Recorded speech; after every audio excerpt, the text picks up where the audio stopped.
തിരഞ്ഞെടുക്കപ്പെട്ട സ്കൂളുകളിലെ അടിസ്ഥാന സൗകര്യ വികസനത്തിനായി കേന്ദ്ര സർക്കാർ അവതരിപ്പിച്ച പദ്ധതിയാണ് പ്രധാനമന്ത്രി സ്കൂൾ ഫോർ റൈസിംഗ് ഇന്ത്യ അഥവാ PM ശ്രീ.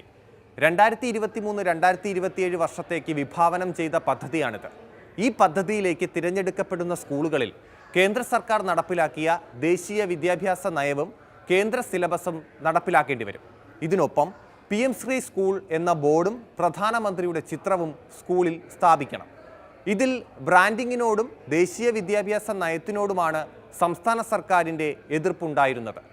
ദേശീയ വിദ്യാഭ്യാസ നയം RSS അജണ്ടയാണെന്നാണ് ഇതുവരെ CPM-ഉം CPI-യും ഒക്കെ നിലപാടെടുത്തിരുന്നത്. ഈ സ്കൂളുകളിൽ സംസ്ഥാന സിലബസിന് പകരം NCERT-യുടെ സിലബസ് അനുസരിച്ചാകും പഠനം നടത്തേണ്ടത്.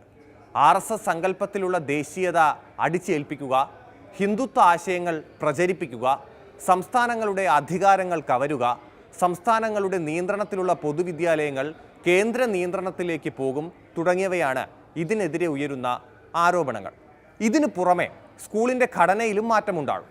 കേന്ദ്ര നയമനുസരിച്ച് പ്രീ സ്കൂൾ മുതൽ 2ാം ക്ലാസ് വരെയാണ് ആദ്യഘട്ടം, 3 മുതൽ 5ാം ക്ലാസ് വരെ 2ാം ഘട്ടം, 6 മുതൽ 8 വരെ 3ാം ഘട്ടം, 9 മുതൽ 12ാം ക്ലാസ് വരെ 4ാം ഘട്ടം, 5+3, 3+4 എന്ന രീതിയാണ് കേന്ദ്ര നയത്തിൽ പറയുന്നത്. ഇത് കേരളം അംഗീകരിച്ച വിദ്യാഭ്യാസ നയവുമായി ചേർന്നു പോകില്ല.